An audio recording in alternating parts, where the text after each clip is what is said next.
सावरकरांच्या आठवणीबरोबर त्यांच्या कवितांच्या आठवणी येतात आणि त्या कवितांशी तुमचं फार जवळचं नातं आहे असं मला वाटतं.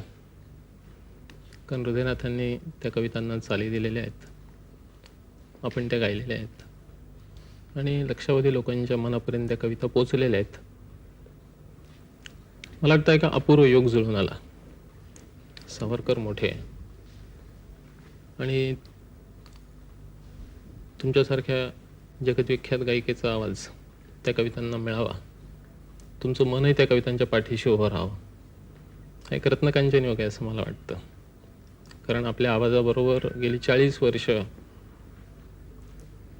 भारतासारखा एक विशाल देश तुमच्या सुराबरोबर गाणी गुणगुणत राहिलेला आहे आणि हे सूर सावरकरांच्या कवितेच्या पाठीशी उभे राहावेत, हा एक अपूर्व संगम घडून आला असं मला वाटतं.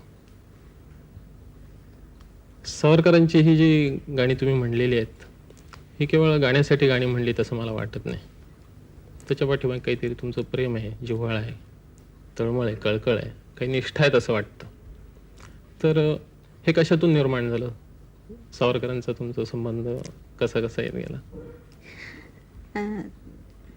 तात्या खरं म्हणाल तर आमचे फॅमिली मेंबरसारखेच होते. अच्छा. आमच्या घरात वारंवार त्यांचा उल्लेख होत असे. माझ्या अगदी लहानपणची एक आठवण आहे की माझे वडील एक दिवस हरिजन वस्तीमध्ये जायला निघाले होते आणि मी हट्ट करत होते की मला पण यायचं आहे. तेव्हा आई मला म्हणाली की तू जाऊ नकोस, त्यांना जाऊ दे. तर मी बाबांना विचारलं तुम्ही कुठं चाललात आणि तिथं कोण येणार आहे? तर त्यांनी मला सांगितलं की आज हरिजन वस्तीमध्ये सहभोजनाचा कार्यक्रम आहे आणि तो तात्यांनीच ठेवलेला आहे आणि मी आज तिथं जाणार आहे. त्यावेळेला हरिजनांबरोबर सहभोजन म्हणजे एक फार मोठी गोष्ट होती आणि तिथून तात्यांची माझी अशी ओळख झाली. मध्यंतरी काही अर्थातच माझे वडील जोपर्यंत होते तोपर्यंत त्यांची आमची गाठ पडली नाही आणि नंतर मी तात्यांना मुंबईला भेटले. म्हणजे त्यांना मी माझ्या एका चित्राच्या मुहूर्तासाठी बोलवायला गेले होते. तेव्हा मला तात्या म्हणाले की मी फार अभागी आहे, तू काही मला नेऊ नकोस, तुझं चित्र चालणार नाही एखाद्या वेळेस. तर मी तात्यांना सांगितलं की म्हटलं माझं चित्र चाललं नाही तरी हरकत नाही, पण तुम्ही मात्र यावं आणि त्याचा मुहूर्त करावा अशी माझी इच्छा आहे. आणि ते आले त्याप्रमाणे. ह्या मुहूर्ताच्या याच्यानंतर मी तात्यांकडे आमचं येणं जाणं वरचेवर होऊ लागलं आणि माझ्या वडिलांना माझ्या आईचे हातचे काही पदार्थ आवडत असत. रत्नागिरीला ते असताना माझी आई त्यांना पाठवत असे नेहमी. तर इथं सुद्धा मग आम्ही त्यांच्यासाठी घेऊन जात असो आणि ते मोठ्या कौतुकाने, जरी त्यांची तब्येत बरी नव्हती तरी ते खायचे. त्यानंतर तात्या फारच आजारी झाले आणि पुणा युनिव्हर्सिटीने त्यांच्या नावाने मला वाटतं सावरकर अध्यासन म्हणून एक चेअर ठेवली आणि त्याच्यासाठी आम्ही एक कार्यक्रम करायचं ठरवलं होतं. त्या कार्यक्रमामध्ये हृदयनाथनी तात्यांचं सागरा प्राण तळमळला ही कविता घेऊन त्याला चाल लावली. ज्या दिवशी कार्यक्रम होता त्या दिवशी मी तात्यांना बोलवायला गेले. म्हटलं तुम्ही या कार्यक्रमाला यावं अशी आमची फार इच्छा आहे. पण त्यांच्या पायामुळे त्यांना येणं शक्य नव्हतं आणि त्यांनी मला सांगितलं की तू आली, मी जरी तिथं आलो नाही तरी मी इथं तुम्हाला ऐकेन आणि माझा आशीर्वाद आहे तुम्हाला. आणि त्यांचा आशीर्वादच घेऊन मी आले आणि त्या दिवशी हे आम्ही पाची भावंडांनी गाणं तिथं गायलं होतं. ही माझी तात्यांची नाही मुंबईला. शंकरराव, हे सागरा प्राण तळमळला हे गाणं माझ्याकडे जरा आलं, त्याला चाल लावायची मी इतका विलक्षण भारावून गेलो त्या दिवशी. कारण ते गाणं बघितल्याबरोबर मी मनाने एकदम 1942-43 मध्येच पोहोचलो. कारण मी आजारी होतो खूप आणि मी रडायला गेलो की आई, माझ्या ज्या वडिलांनी ज्या नाटकात कामं केलेली आहेत त्यात त्या नाटकाची पुस्तकं मला वाचून दाखवायची. ते संन्यासचं खडग अनेक वेळा आईनी वाचलं आणि मी ऐकलं ते. तर त्यावेळीही सख्यासी मांडिले मी युद्ध रुसुनी आता गे. अच्छा. सावरकरी बाणा हा साहित्याचा सूत्र असं अगदी आजपर्यंत 42 सालापासून असं जसं एका चांगल्या कापडाला असं छान अस्तर असतं, असं हे अस्तर आमच्या अच्छा असा उलगडा आहे त्याचा. हा. विलक्षण मी ठरवून गेलो जरा हे. आणि मी तात्यांच्या घरी पोहोचलो सर. आणि हृदयनाथ दीनानाथ जरा मोठ्या अक्षरात आणि मंगेशकर अधिक मोठ्या अक्षरात, कारण वरती सर्व वर्णी लागावी लवकर म्हणून मला वरती बोलवलं. चतुराई. थोडीशी. आणि माझी लहान मुलाशी असं बोलतात तसं ते बोलत होते. मी आपलं त्यांच्याकडे भारावून बघत होतो नुसतं. नंतर म्हटलं की मला स्वाक्षरी हवी. पेन दिला काढून मी. मला विचार याला काय म्हणतात. झरणी सेक्रेटरी लेखणी. आग्रह असेल फार. मला की तुम्हाला या गोष्टींचा नाद दिसतोय. मग एक पुस्तक दिलं, त्याच्यावर सही करून दिलं. अक्षर सुधारा. तुमचं अक्षर तर चांगलं आहे. त्यांचा आशीर्वाद येतो. या शंकरराव तुमचं पाठांतर फार छान आहे. आहे थोडं. थोडंसं नाही, फार छान आहे. बरं ठीक आहे. तात्यांच्या काही चांगल्या ओळी आहेत आठवते.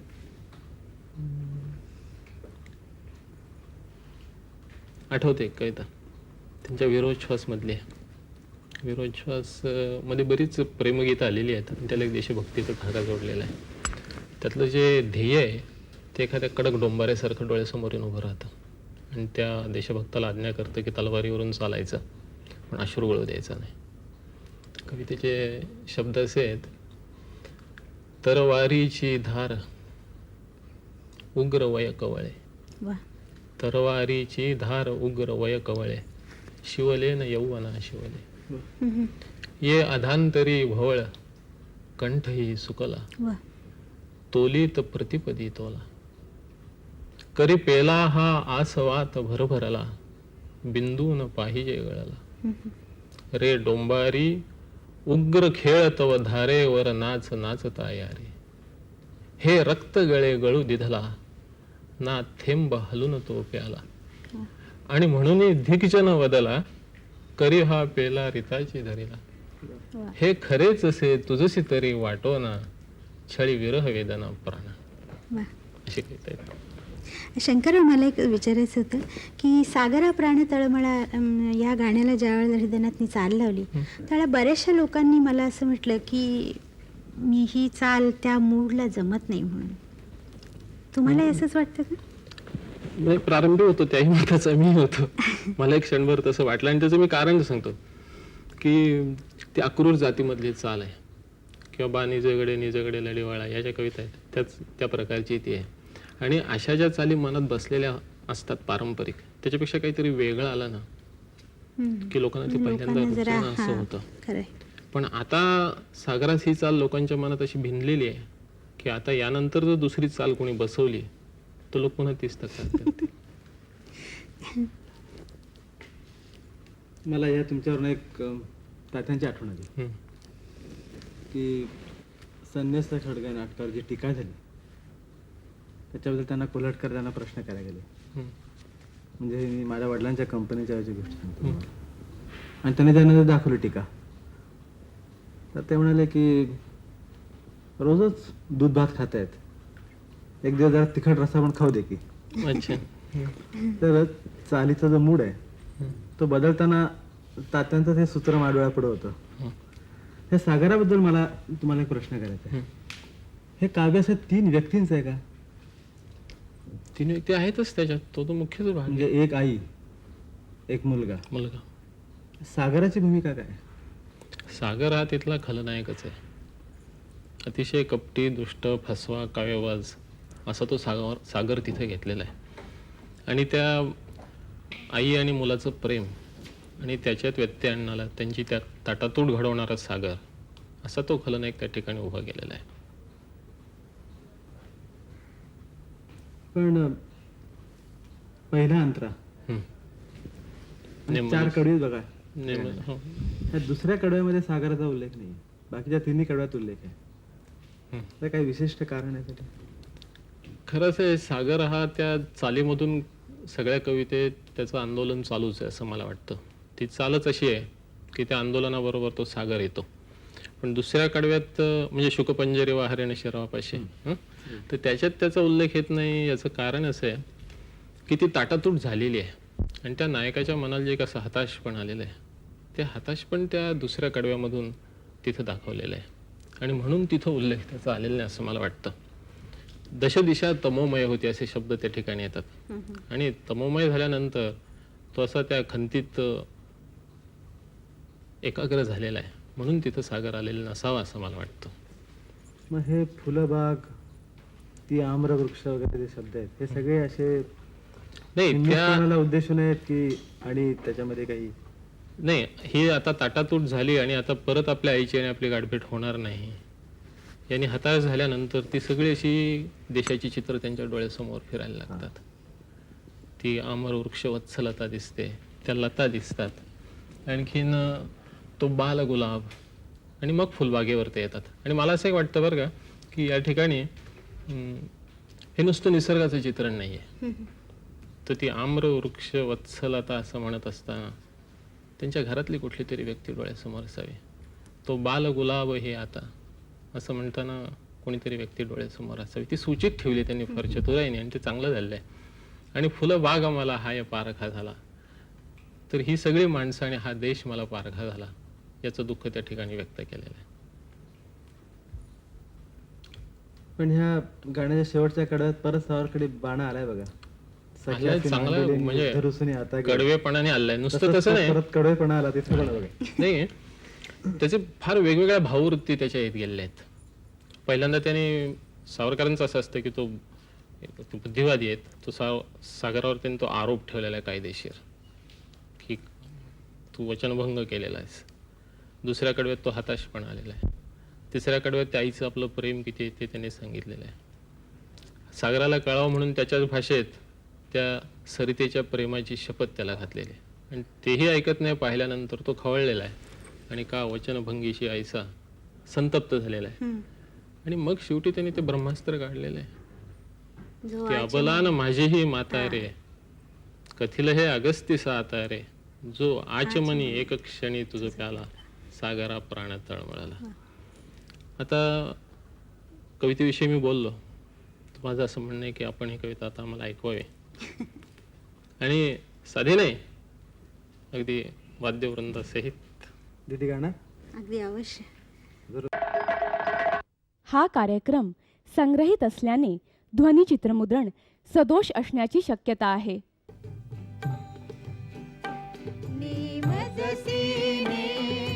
परत मातृभूमीला सागरा प्राण तळमळला, तळमळला सागरा. निमजसीने परत मातृभूमीला सागरा प्राण तळमळला, तळमळला सागरा. निमजसीने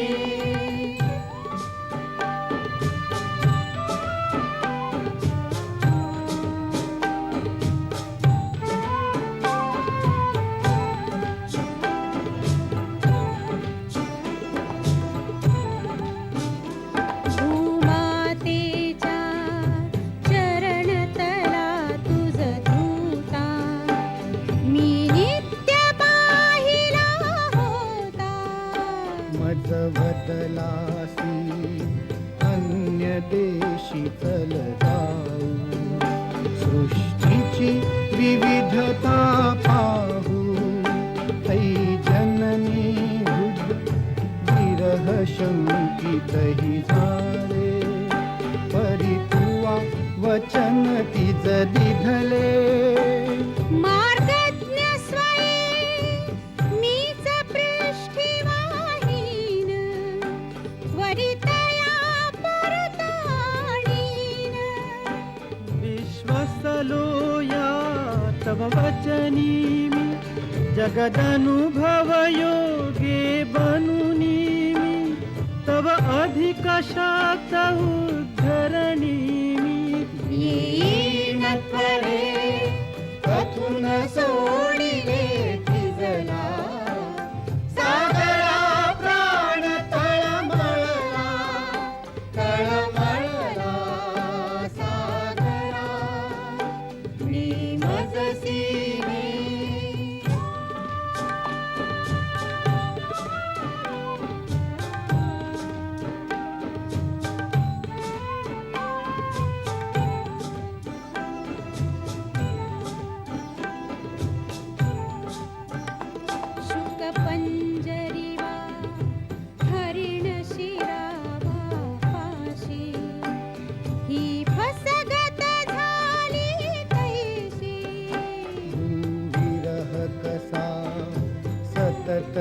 पाहूया पुढती दश दिशा तमोमय होती गुणसुमने मी वेचियली या भावे प्रीतीने सुगंधा घ्यावे जरी उद्धरणी व्ययन तिच्या होसाचा हा व्यर्थ भार विद्येचा ही आम्रवृक्ष वत्सलतारे नवकुसुमयुता त्या सुलतारे तो बाल गुलाब ही आकारे फुलबाग मला काय पारखा झाला सागरा प्राण तळमळला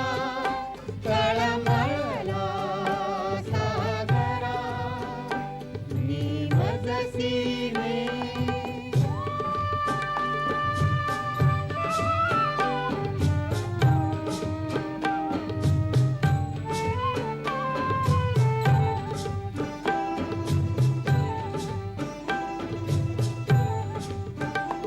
नभी नक्षत्रे बहुत एक परी प्यारा मज भरत भूमीचा तारा प्रासाद इथे भव्य परी मजधारी आईची झोपडी प्यारी तिज वीण नको राज्य मज प्रिय साचा वनवास तिचा दुरी वनीचा फुलविणी व्यर्थ हे आतारे बहुजीव गमते चित्तारे तुझ सरित्पते जी सरितारे तद्विरहाची शपथ घालितो तुझला सागरा प्राण तळमळला तळमळला सागरा मी मजसीने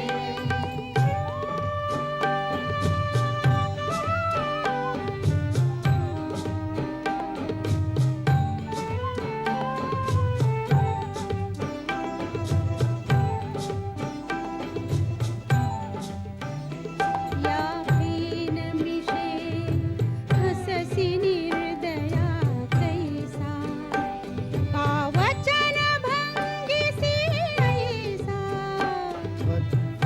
मित्वा सांप्रत जीविते युनिका आंग्ल भूमीते मन्मातेला अबल म्हणून फसवीसी मज विवास नव्हती देशी तरी आंग्ल भूमी भय भीतारे अबलान माझी ही मातारे कथिल हे अगस्तीस आतारे जो आचमनी एक क्षणी तुझ प्याला सागरा प्राण तळमळला तळमळला सागरा मी मजसीने परत मातृभूमीला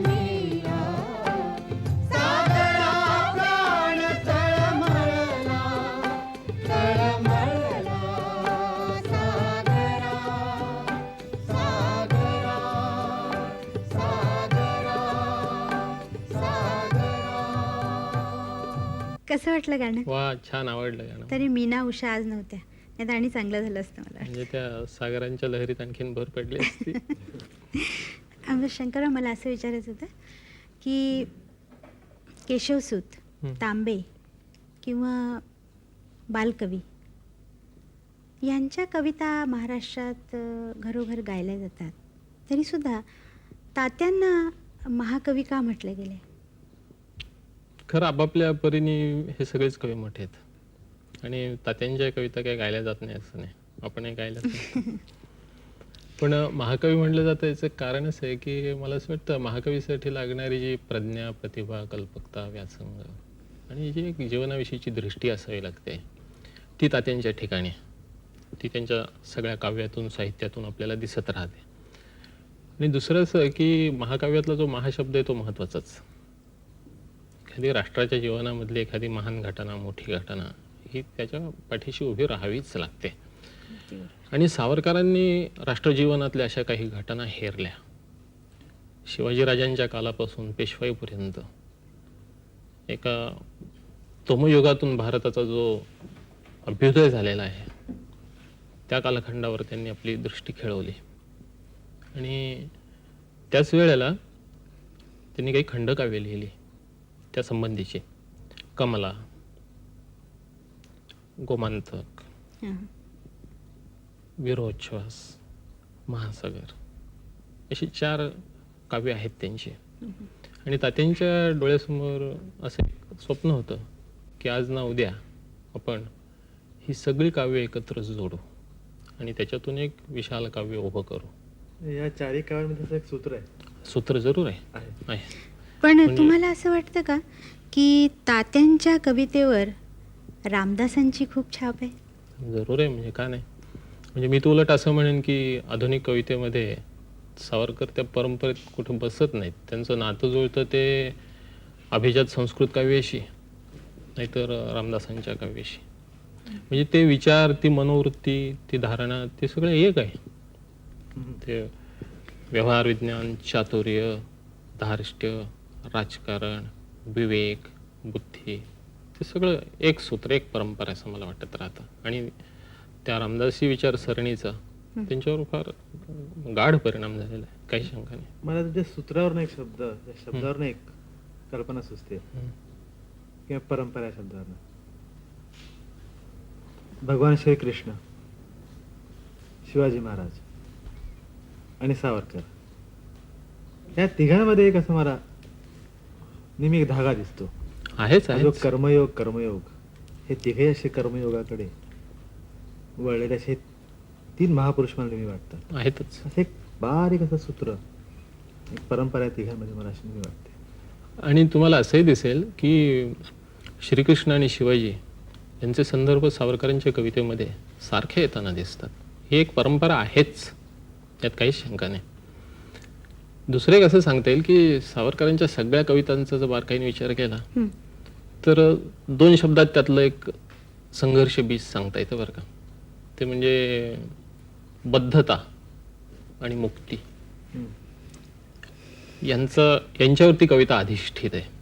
आणि बद्धता म्हणजे पारतंत्र्यामुळे येणारी बद्धता. त्याच्यातून त्या बद्धतेच्या कल्पनेमधून त्यांच्या उपमा, परीक्षा, प्रतिमा तयार झालेल्या दिसतात. शुकपंजरी वा. बरोबर हरिण शिरावापाशी.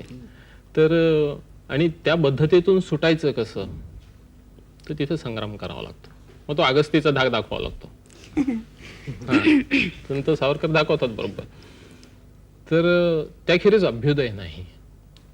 आणि सावरकरांना बरोबर हेच त्या शिवाजीराजांच्या जीवनामध्ये सापडलेलं आहे. त्याची कल्पना मला वाटतं अशी म्हणजे त्या पाठीमागचं की हा एवढा महान देश, एवढी मोठी संस्कृती, पण एक जवळजवळ 1800 वर्ष तमयुगात गेल्यासारखी. आणि या अनेक आक्रमणं झाली, घाले घातले गेले. ते एवढ्या मोठ्या महान संस्कृतीकडून त्याला जबाब कसा नाही.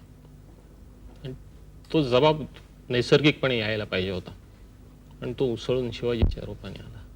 वा. आणि म्हणून सावरकरांना शिवाजीविषयी जे एकदम प्रेम वाटतं की या संस्कृतीने निर्माण केलेला आहे हे हिंदू राष्ट्र संभूत दीप्त तम तेजा. वा. तर म्हणून सावरकरांच्या जीवनामध्ये शिवाजी हे दैवतच झालेले आहे. शंकरराव, आपण जे रेकॉर्ड केलेलं आहे ना या महाराजांच्या राज्याभिषेकासाठी, मी त्यातलं एक गीत वा वा वा, ते छान. नाही? तुझा ऑर्केस्ट्रा तयार आहे ना? एकदम.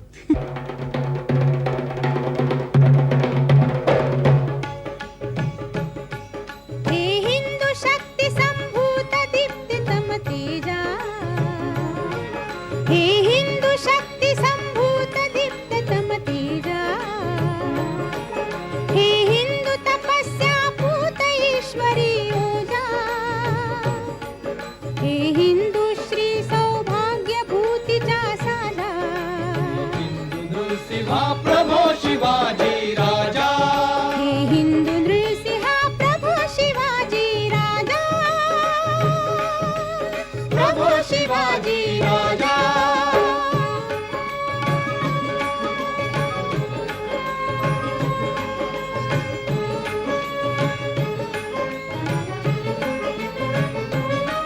तरी हिंदू राष्ट्र हे तू ते वंदना तरी अंतःकरणज तुझा अभिनंदना तव चरणी भक्तीच्या चर्ची चंदना गूढाशा पुरवी ज्ञान कथू शकतो जा हिंदू नृसिंहा प्रभो शिवाजी राजा हे हिंदू नृसिंहा प्रभू शिवाजी राजा प्रभो शिवाजी राजा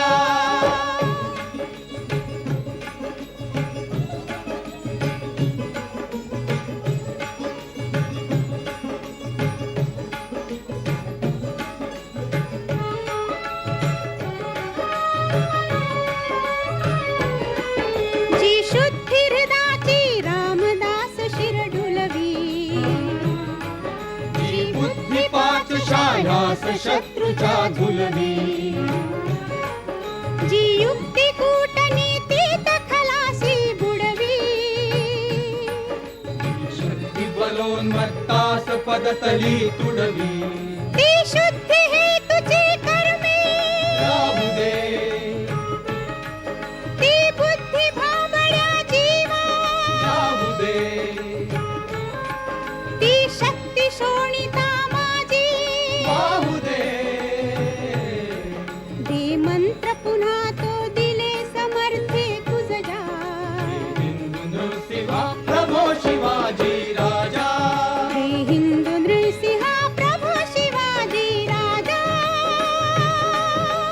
प्रभो शिवाजी राजा हे हिंदू नृसिंहा प्रभू शिवाजी राजा हिंदू नृसिंहा प्रभो शिवाजी राजा